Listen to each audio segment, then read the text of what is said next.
So some of you were probably listening to me saying, she just gave you the nod. She gave you the nod. Now she's getting up. Are you going to get on stage or what? You only have 45 minutes. That is how quickly conflict can happen. All right, so you all have a packet in your folders. So I want to share some information with you. But the question that I have first is, what is conflict actually costing you? What is it costing your organization? What could it be costing your family? Let's jump into this. Let me tell you what we're going to be talking about. By the way, this is me on 635 and 75 where they meet. I love to show this picture because that's me. All right, so what is it costing us? So we're going to talk about understanding the cost of conflict. So we're going to talk about that today. We're also going to talk about navigating conflict as a mediator who does not only civil but family, but I really focus on workplace mediation. Of course, a mediator wants to get to a resolution. The reality is, I want you to navigate conflict.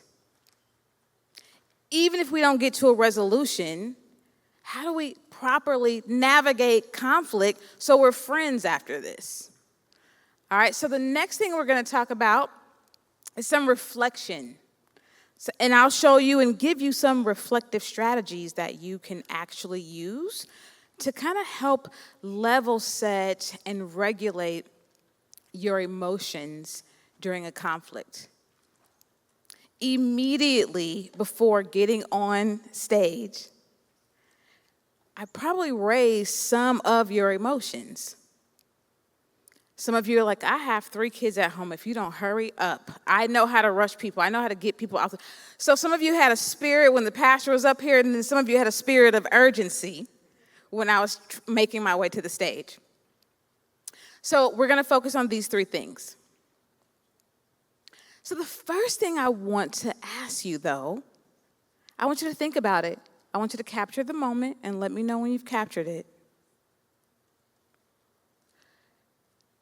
In your household, how did you handle conflict? Think about how you handle conflict. I'm looking at some faces like, I don't even want to be traumatized like that anymore. Some of you are like, ooh, maybe not so good. Does someone want to be brave and just yell out to me, how did you handle conflict at home?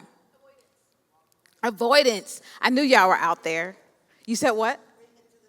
Bring it to the table. So I got my competers and I got my avoiders. You try to teach to regulate emotions. Are you the older sibling, younger sibling? Oh, this is for your children. Okay. So you said what? You're the peacemaker. All right. So in my household, I grew up with 8 siblings. We're all same parents, right? Both parents, just 8 siblings. So there was a total of 9 of us. And I am number 8 of 9. Me and my twin sister, right? So we're numbers 8 and 9. So while I've only been practicing mediation since 2003, I've been a mediator since I was like 9. Between my twin brother and my twin sister and one of my older brothers, constantly fighting, I was the peacemaker. That was my job. It came so natural to me because honestly, I just wanted to get back to being friends so we could play. Right? Can we resolve this so we can go back to putting our Barbie dolls in your He-Man castle and we can just hang out? So you've captured the moment. I want you to think about that all the way through, okay? So what is conflict? What is conflict? Think about this. Arguments, shouting matches, did that happen? Did that happen in your household? With your siblings or maybe even your parents? Maybe. Avoidance, we had that first. Physical altercations, that was my twin sister and my brother. Passive aggressive behavior, maybe the middle kids in my family. And then sabotaging and retribution. But think about this at work. This is happening at work. Absolutely it is. I will tell you right now, about maybe 15, maybe less than 20 miles from here, I have a client, or had a client in Fair Park. They are no longer a client. But in 2023, they had 6 physical altercations at their site in 9 months. 9 months. And they brought me in to do training, and I kept saying, you need some conflict training. You need some conflict. No, we can handle conflict. Well, yeah, but you're losing your employees because, you're firing them all because they're fighting. So these are just the different types of conflict that's happening. Some are on the surface, some are under the surface, right? But they're happening. So conflict starts in many ways. So we're going to do a little bit of math later, but I want to share with you a couple of stats because I think this is so important. Look at these stats. 40% of people left the workplace in 2021 because of conflict. When you think about your resources, conflict negatively impacted success rates, 20 to 30%. How are we letting that happen? Connections. 65% of performance problems resulted from strained relationships. Oh, yeah, we're friends again. We're no longer in conflict. What I'm thinking is you're just in a different part of the conflict cycle, right? Maybe we're not at retribution. Maybe we're not, at the physical altercation stage, but maybe we're at, I'm just not going to talk to you and just do my own thing.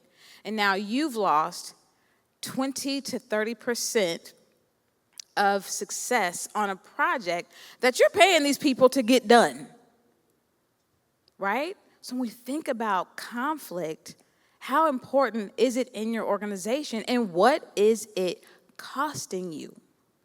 All right, so I'm going to go to the packet here. Because the next thing I want you to think about, this is one of my favorite slides. So think about your last conflict, your very last conflict, or maybe it was this morning. Once you capture what that conflict was, or maybe it was 2 years ago, but it was a really significant conflict. What was the conflict about? Did you have a goal in mind when you were going towards the conflict? If you did you reach that goal? Did you win the conflict? Was that your goal, to win the conflict? What was the result of it? Did you get what you wanted? Did the person get what they wanted? Or did you just walk away because you avoided and you were overly accommodating and they won and you walked off not happy? How did you feel when that conflict was finally over? Is that conflict actually over? Do you know what the life cycle of a conflict looks like? Where are you in that life cycle? Are you still there? Are you completely free of that conflict and we're friends again? I'm telling you, as a mediator, I want to resolve conflict. But more importantly, when I think about my friends and my family and the people that I deal with and interact with on a daily basis, I simply want to engage with them on a level that we can find success in projects, that we can work together and there is no thought of retribution or, you know what, I'm not going to do it on this campus, but I'm going to walk across the street to Walmart. I'm going to fight Kendria when she gets off work. Oh, I do business with so many organizations, and I can tell you, I have a Fortune 500 company that I work with in Dallas, and that is their big thing. Oh no, we just walk across the street to the Walmart parking lot and we fight there. And I'm like, are you kidding me? Does somebody know this? And it's like supervising the class, like, oh yeah, that's exactly what they do. I'm like, are you kidding me? And you bring me in to train on audit? Y'all need conflict. It's crazy. It's absolutely crazy. But here's the deal. That company is aware that that's happening. They don't care because it's not on their campus. But what happens when they come back to campus? What does it feel like? Some of you are in here like, I think I know that company. I deal with a lot of volatile companies now that I think about it. They're very, very volatile, very volatile. All right, so we're thinking about our conflict. Now, the next thing that I have here, you don't have to do this, but I've given you a QR code here, and there's one in your packet at the bottom of page 1. As I started developing more, last year, I did more conflict resolution in 2024 than I have done in my entire career as a small business owner and trainer. I did more conflict resolution. I still can't put my finger on why there was so much conflict happening in 2024, but I did more conflict across the nation and including ministries in Canada on conflict. So I created this little 5-question assessment,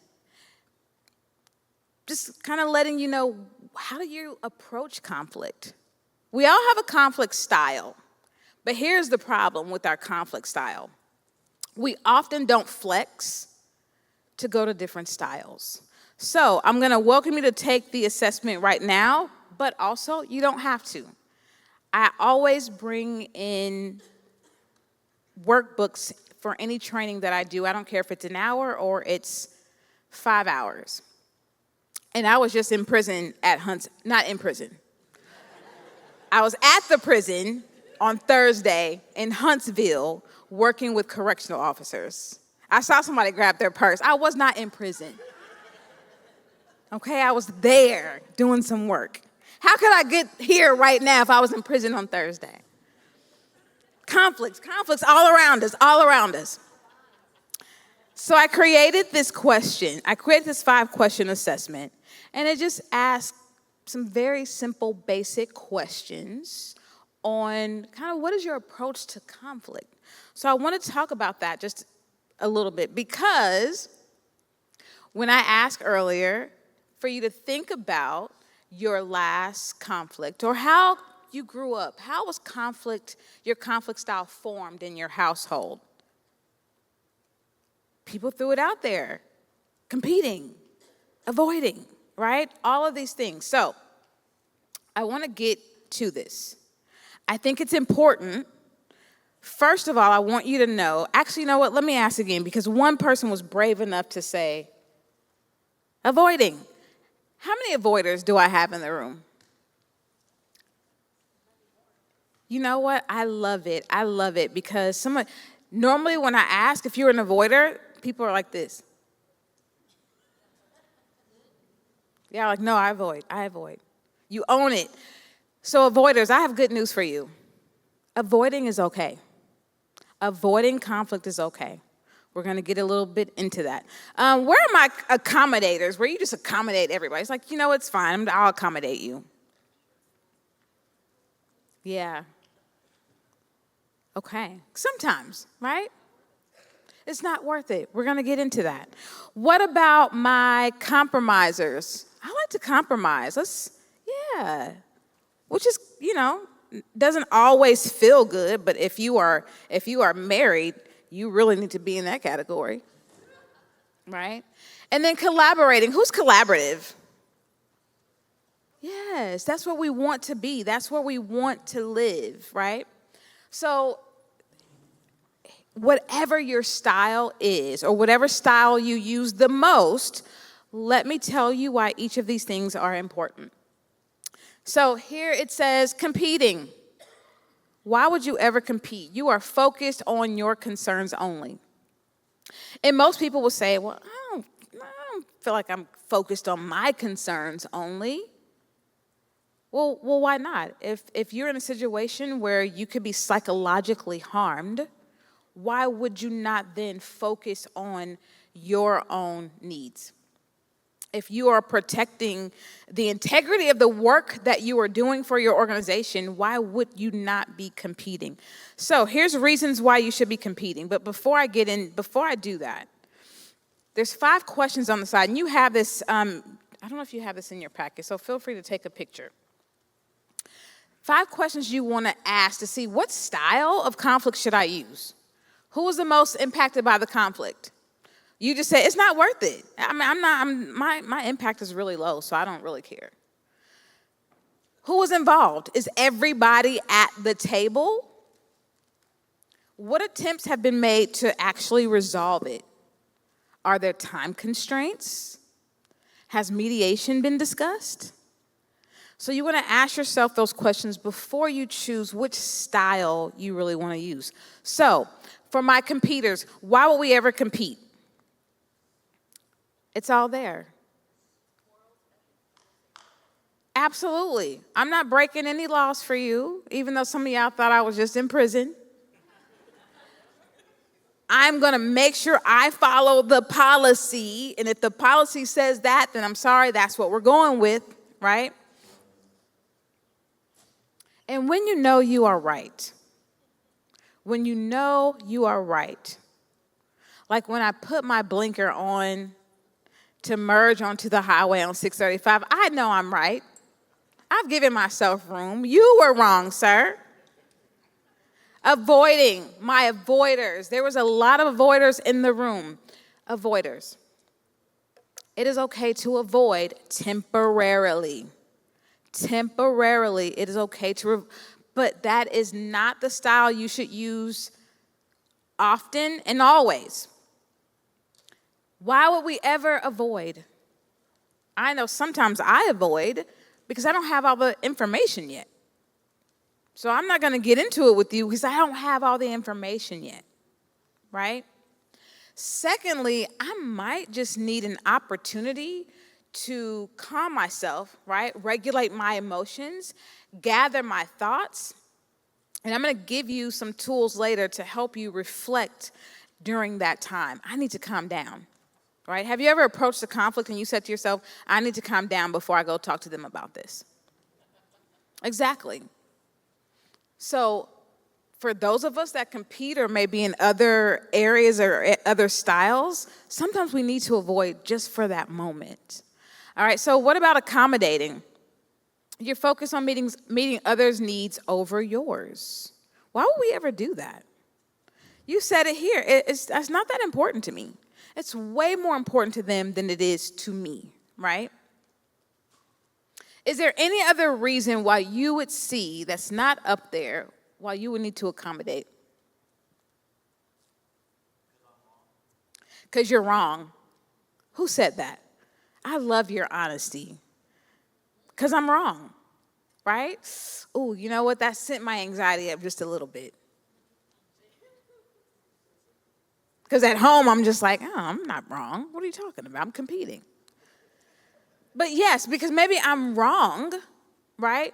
But what I love about that is, man, I can't tell you how many people that I've just accommodated, even in their moment, because I'm building goodwill. But you can best believe the moment I get a chance to have another conversation with that person, I'm going to bring that goodwill back up. Oh, sure, you know what? If that's the way you want to do it this time, great. No worries. And do you know why? Because I want to build some goodwill with you. I want to make sure that you feel comfortable, and I'm building goodwill with you. I'm going to bring that back around at a time that maybe, I want you to build some goodwill with me. Compromising, solutions that partially satisfy. If you've ever been in mediation and you walked out of that mediation and you felt like you won, the mediator did not do their job. It's the first thing I say to all of my clients in mediation. If you walk out of this mediation and you feel like you've won, I did not do my job. I'm setting the expectation for you right now, today, whether we're here for 1 hour, 4 hours, 8 hours, we've got some compromising. This whole conversation is about what you'll give and what you'll take. What you'll take and what you'll give. Why would we ever compromise? Because it's solutions that partially satisfy. I'm not going to walk away satisfied, but I'm absolutely not going to walk away angry or upset. I'm going to walk away maybe relieved because this is over. You need a short-term solution. It's important to everyone involved. And maybe you have conflicting deadlines. So it's like, just pick a lane and let's go, right?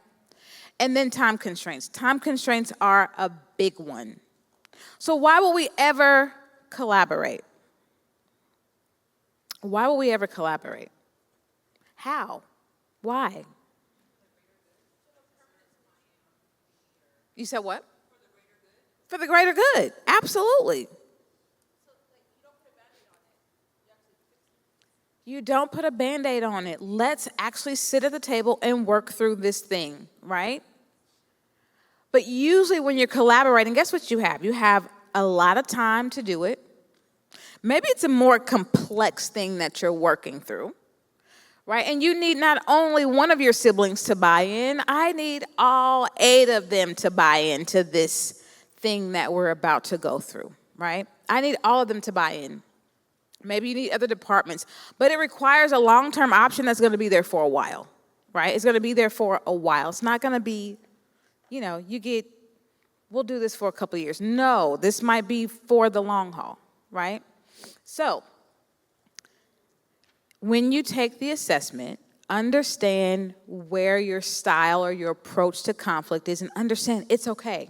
But we don't live in one style. We need to navigate through all of them so we don't just go into conflict, but we actually manage conflict. Make sense? All right, so this is what happens, though, during conflict. At the top of page 2, I'm going to give you some instructions. So you have pins, so just at the top of page 2, just follow along with me. But here's what I need you to know. I'm going to say this twice. I'm going to say it twice only. And when I ask you to put your pens down, I'm serious. I want you to put your pens down. So I'm going to say it twice and twice only. All right, are we ready? I need you to draw 5 circles. After you draw those 5 circles, I need you to draw a half circle. After you draw that half circle, I need you to draw 2 lines. After you draw those 2 lines, I need you to draw 3 triangles. And then I need you to follow that up with 3 periods. All right, my second time. 5 circles, a half circle, 2 lines, 3 triangles. Follow that up with 3 periods. All right, so now what I want you to do is I want you to put your pens down. Pens down. Pens down. Next, I want you to just lean to the person beside you and see what they wrote. See who the suspect is in here that might have actually been at Huntsville with me on Thursday. Now, who are the crazy people that made a half circle with a line in it? Because I know y'all are out there. Look at them. That is. I need to come down for this. I got to come down for this because I need to understand. I got to understand. I didn't draw. Already in a conflict. I asked you to do something and you didn't. What is this little thing over here? And what in the world? Thank you. I don't, who is this guy? Oh, that's right. We know who he is. Okay. All right. So here's the deal. I've seen enough. I have absolutely seen enough. I have the mic. I'm not really sure. I don't understand. This is what I asked you to do. I gave you instructions. How did you not get this? Wait, how did you not get that? I was so clear. I was so clear. How did you not get this? No.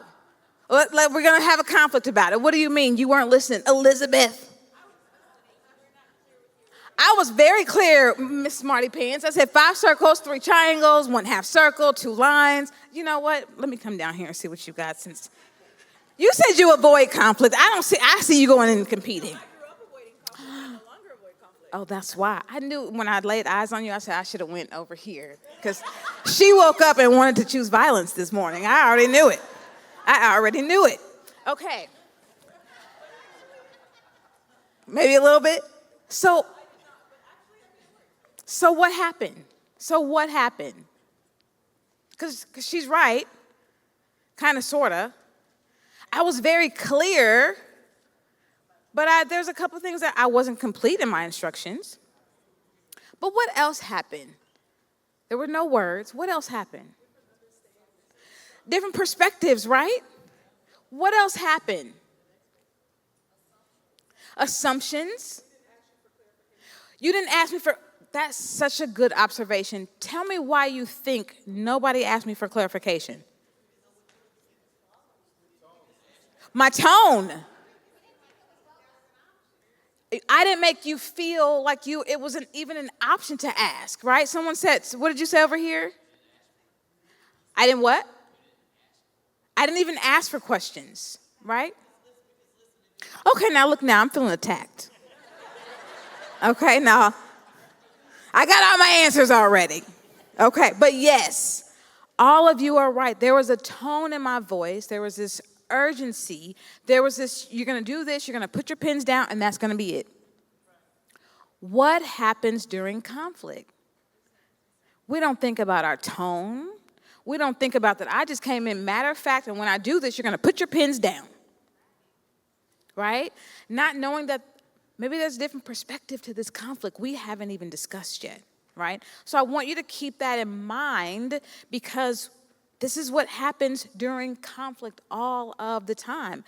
Some of you right now are saying, those are not circles, those are ovals, that's a creepy doll, what was she thinking, right? You are resolving this in your head, but it's something that is completely, totally against maybe what I wanted, right? Maybe something that will cause us to continue to be in conflict. All right. Thank you for your participation. I'm no longer feeling attacked. Thank you so much. Okay. All right, so now we're going to get into some math, which is not my favorite subject, but we're going to do it anyway.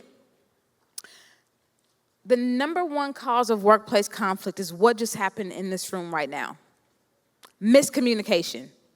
Miscommunication. And this happens a lot, okay, in the workplace. 2.8 hours a week employees are spending in conflict, getting over conflict, sitting there thinking about conflict, but they're wasting 2.8 hours a week. That equates to all U.S. companies, $17.95 an hour, $359 billion a year. And oh yeah, 1 in 4 conflicts will actually turn into a physical altercation. 26%. 26%. How do we overcome this? How do we navigate this? Conflict can be complicated, but leaders have to start developing more conflict intelligence to help their employees navigate, right? So let me talk about the life cycle, and then we'll do some math here. So the life cycle of a conflict. Did anyone realize, you probably knew, but didn't really think about it. Did you realize that there's a life cycle in conflict? Yeah. So we start out with that latent stage, right? It's hidden, right? It's there. We're like, oh, something's not feeling right. It's there. I just don't know if I like this person or their ideas. And then we go to the, where we're aware. Like, okay, you know what? I do not, okay, there's something I just don't get along. I can't put my finger on it. I don't get along with this person. And then there's that emotional piece. That emotional piece could be frustrated. It could be your anxiety that rises every time that person goes into the room. Or every time you see that person walk into a room, you feel it, right? So it's there. And then it manifests.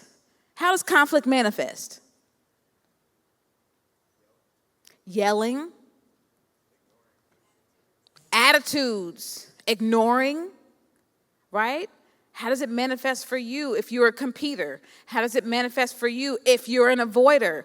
Now I'm going to just start avoiding that person every time I see them, but you're in a project together, so how can you avoid them all the time, right? And then as the conflict manifests, right, whatever it is, it's eventually going to come to a head, right? So what does that look like for you and your organization? Have you seen conflict in your organization? You have. You absolutely have, but maybe not aware of what stage of the cycle we were in, but also, maybe you were the one in conflict, right? So then there is the conflict aftermath.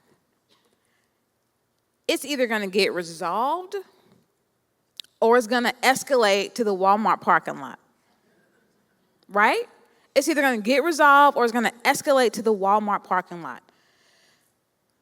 So how do we start to de-escalate these things? As leaders in your organizations, here's a few things I want you to really, really, really think deeply about, because this is going to help you become more intelligent when it comes to conflict, but also to help you regulate and navigate these choppy waters. Conflict raises our emotions in many ways. We have triggers in many ways, right? So we need to do a couple things that will help us start to regulate those things. So the first tool that I have for you, let me go here, is the loss of productivity. So I want you now to just take out your pens, writing utensils. And I want you to think about this particular formula. How much are you actually, what is conflict actually costing you? So you want to take your loss of productivity, right? That's your formula. But what that formula is your hourly wage times your hourly loss. So if you have employees that are spending, I don't know, go back to the life cycle of conflict. Maybe I've spent 2 hours here, 30 minutes here, 1 hour there. Add it up. You spent this many hours in conflict times how much money you're paying them per hour. And you tell me how much conflict is costing you. And that's just dollars. Am I bringing anxiety to more people now? You're like, ooh, this is. So the next one that I have is the actual loss of productivity. Because we talked about dollars, and I think that resonates with people, right? But productivity, the loss of productivity, how does that resonate with you? So this formula is your actual productivity, which is 40 hours a week, right? That's your planned productivity is 40 hours a week. So let's just say you've had an employee that's lost 8.5 hours just this week alone because they had to go to HR, they had to go to mediation, and they sat in their office for a little while, and they were ticked off and didn't want to talk to the person that they're supposed to be talking to. So you only really got 31.5 hours out of them as far as productivity. Times the 100%, which was the 40 hours they should have been working, 100% of the time they should have been working, you got 78.75% out of that employee. But you paid them 100% of their paycheck, did you not?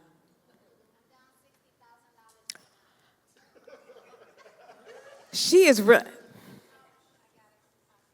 Do you understand? What is conflict actually costing you? Think about what it's and I'm speaking of work, but what about in your family, your connections, your resources? What is it costing you? When we get thoughtful about how much is actually costing us, then we're going to start thinking about how do we navigate conflict in the workplace. Because I will put a poll out there in a minute that says, hey, do you have a conflict program at work? I think 15% of people that answered that said, no, yes, we do. 15% said, yes, we do. That means 85% of you don't. I'm so sorry, I just dragged the room down, didn't I? She's like, 60,000. Now it's on my mind. Okay, we'll talk after this. Another thing is when you get into a conflict, you need a reflection point. I have provided you a bunch of questions, a bunch of reflective questions, because I think reflection is so critically important. 3 things you can ask when you're engaged or people are involved in a conflict. What assumptions am I making about the other person in the conflict? What assumptions am I making about them? You know, the last time I was in a conflict with somebody, they had this stupid large lanyard on their neck, right? And it said their name. And it just made me, it just triggered me so much. I'm fighting everybody in here, right? Just walking into the room. What are your triggers? What is something that has happened in your experiences or your backgrounds that's creating this judgment or this anxiety that's triggering you into a conflict? For leaders, am I treating everyone fairly and equally in this conflict? This department is way more productive than this department. So maybe I have an affinity towards this department over that department. Am I treating everyone fairly and equally in this conflict? Good questions to ask yourself. If you don't, yes, we can, because I don't want any problems with you. I mean, I don't want any problems out of you. No conflicts. I only got a few more minutes left. We good? All right. If you don't have a mediation system at work or a conflict system at work, here's something that I think will be really helpful. What are your goals to accomplish this, right? Who are the stakeholders involved? What's the context of the conflict? What are your norms for handling conflict? I was recently working with the International Association for Junior Leagues International, okay? And I'm helping them put together a conflict resolution program for all of their leagues across the country, the nation, and globally. And there was a line in there that said, and we will not get loud, and that is going to be considered a sign of disrespect. I was like, you can take that out. I talk loud because I got 8 siblings. Not because I'm mad at you, but I might be super loud. Take that out, because maybe that's the culture, right? That's the culture in my family. We just talk loud. So what is the culture? What is the norms of communication in that organization? Make sure you're clear on those. And then processes and structures. What are the processes used to prevent, manage, and even resolve disputes? Do you have it? Think about it. What resources do you have that supports that? Do you need resources? What does that look like for your organization? And then last, you want to make sure that you create something that is going to help you be successful, be accountable, but also you're able to go back and be consistent, right? It evaluates what you're doing, and you're able to be consistent every time you go through this process. All right? Everybody got their pictures out the way? All right. So the last thing that I want to say is this. When you're asking those reflective questions and you're thinking about that moment of clarity and reflection, this is something that's really simple, the Sadie model. Share it. Share the problem. What was the mistake that was made? Talk about it. Talk about it. The big thing here is assess. And I'm going to give you an example of that in just a little bit. Assess it. Assess the problem. But I'll go back to that shortly. Discuss it. Sit down, reflect, think about your style. What is my style? Am I avoiding when I should be competing? Am I competing when I should be collaborating? Am I accommodating when I really should be compromising at this moment? And then you execute it. What resources do you have to ensure you're no longer losing the dollars, the people, the time, the talent that you need to run a successful organization? Now, so I'm going to go back to assess. I want you to think about something. In your last conflict, actually, you know what? Let me do this because I'm on a tangent, so I might as well keep going. All right. You know me by now, just a little bit anyway. If I am driving on 635 on a Tuesday, and a Sunday driver on a Tuesday starts driving like it's Sunday when it's Tuesday, it's already a conflict for me, right? Already there's a conflict for me. So that Sunday driver's just driving along, right? And I'm trying to speed up to get around them, and then the Sunday driver speeds up a little bit. How am I feeling at that moment? Frustrated? All the things. See, yeah, I thought y'all knew me. I'm feeling great. You know why? Because I've assessed the problem. What did I want that Sunday driver to do? Speed up. Nope, I'm just, now instead of the 1 finger wave, they get the 5 finger wave. Thank you. We're all speeding up together. Sometimes we don't assess the problem. We don't assess it. They sped up. Why am I mad? I'm not mad any longer because they did what I wanted them to do. Sometimes we are just so focused on the emotional part of the conflict, we haven't really assessed the damage. Is the damage minimal? Is it like a lot, or is it just a little bit? Like, if it's just a little bit, like, why am I upset about this? Right? We have to start thinking about those things. And honestly, if all else fails, call a mediator. If all else fails, call a mediator. All right, so I want to say thank you, Vanessa, for having me, and Grant is somewhere here, but thank you all. Thank you for hosting. Thank you for having me. This was amazing.